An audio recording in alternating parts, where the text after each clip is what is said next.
नमस्ते, राधे राधे।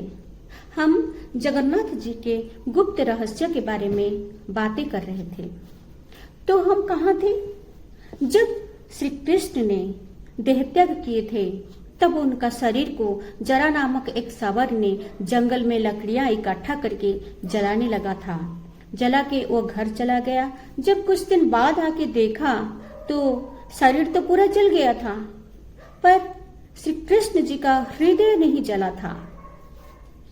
बहुत रोशनी निकल रही थी, बहुत चमकीला था, देखने के लिए नील कलर का था। तब उसको आकाशवाणी हुआ, जरा ये जो हृदय है उसको लेके जल में प्रवाहित कर दो। जरा ने इसे ही किया, उस हृदय को लेके जल में प्रवाहित कर दिया। वो हृदय किसको मिला था? विश्ववसु नामक एक सबर को मिला था। उनको काबिला भी बोला जाता है। वो जहाँ रहते हैं उनको काबिले का क्षेत्र बोला जाता है। वो एक गुफा के अंदर रखा, उनको नील माधव नाम देके रोज पूजा करने लगा। इधर मालवा राज्य की राजधानी अवंतीपुर है, जहां इंद्रद्युम्न नामक एक राजा रहते थे। उनके साथ रानी गुंडीचा और भाई विद्यापति भी रहते थे। वो भरत का पौत्र थे, सुमति का बेटा थे, बहुत प्रजापालक थे। उनके मन में हमेशा ये इच्छा रहती थी कि श्रीहरि विष्णु को कैसे पास में देखूं। एक दिन राजा अपने कक्ष में सोए थे।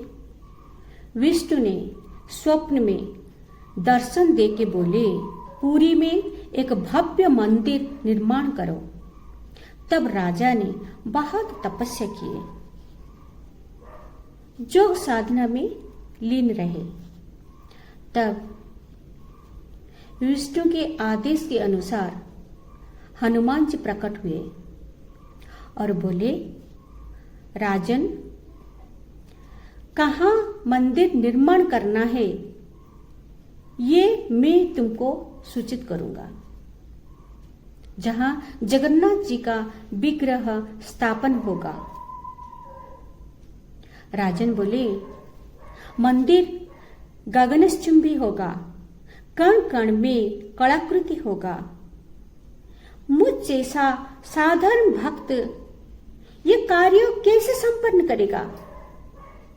ये कैसे संभव है प्रभु? तो हनुमान जी ने बोले, भक्ति की शक्ति में अपार बल होता है राजन। प्रभु ने तुमको चुना है तो सामर्थ्य भी तुमको ही देंगे।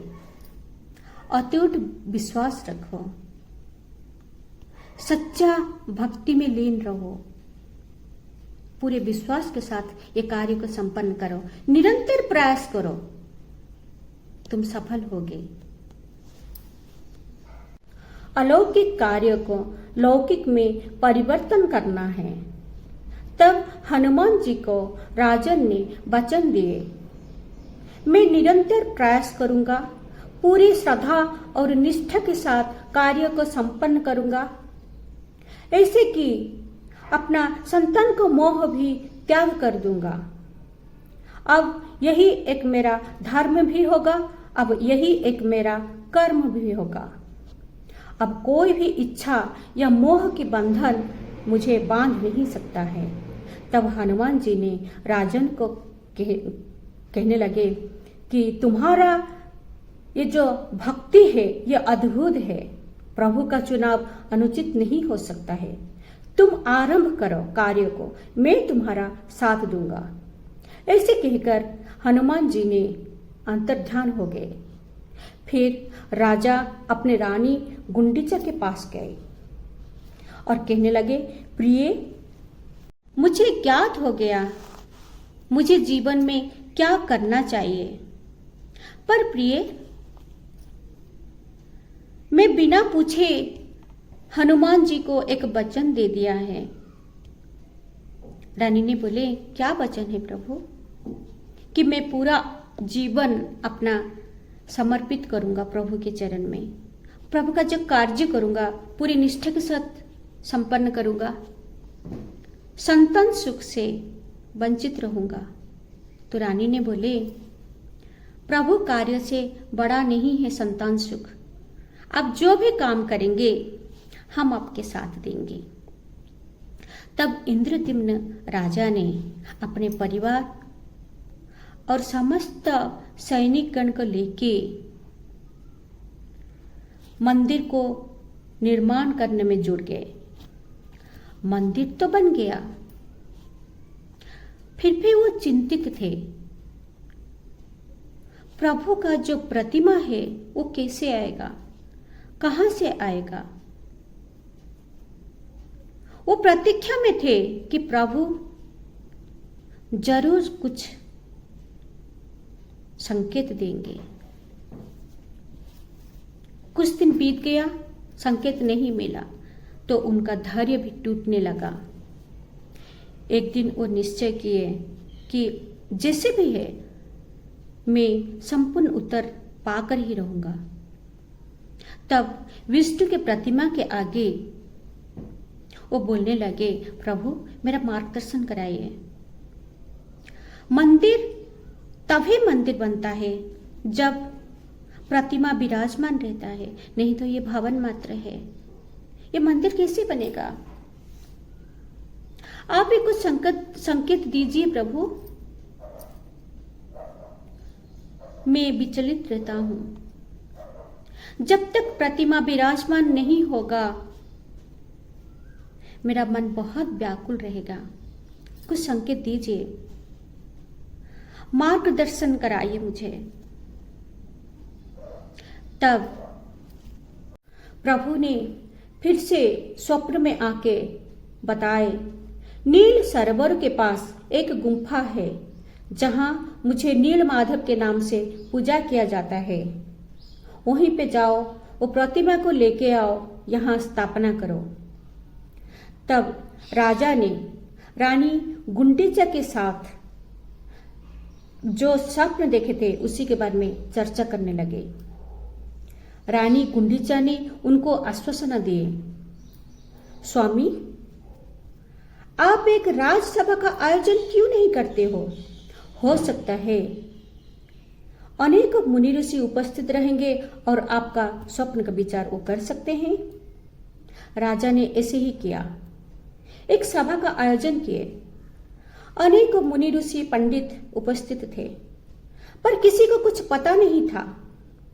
पर एक पंडित ने बोले, हाँ मुझे पता है, वो नीलमणि है जिसको नील माधव के नाम से पूजा किया जाता है, पर वो गुम्फा अभी लुप्त हो गया। कहाँ है किसी को ज्ञात नहीं है। आप इच्छुक है तो आप खोजिए,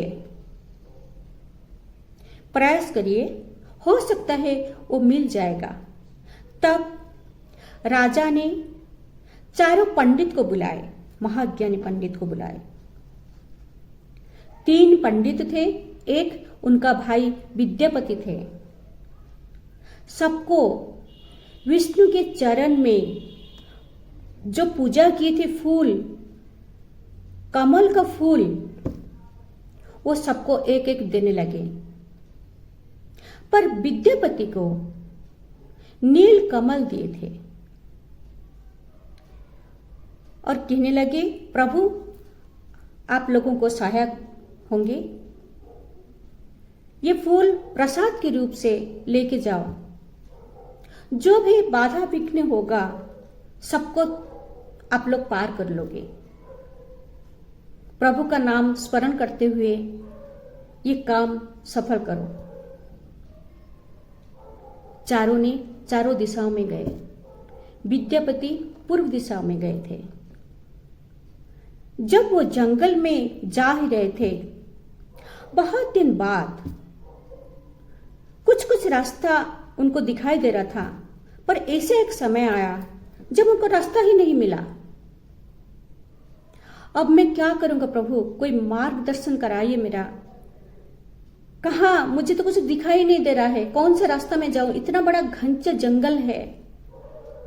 तब एक सिंह दिखाई दिया।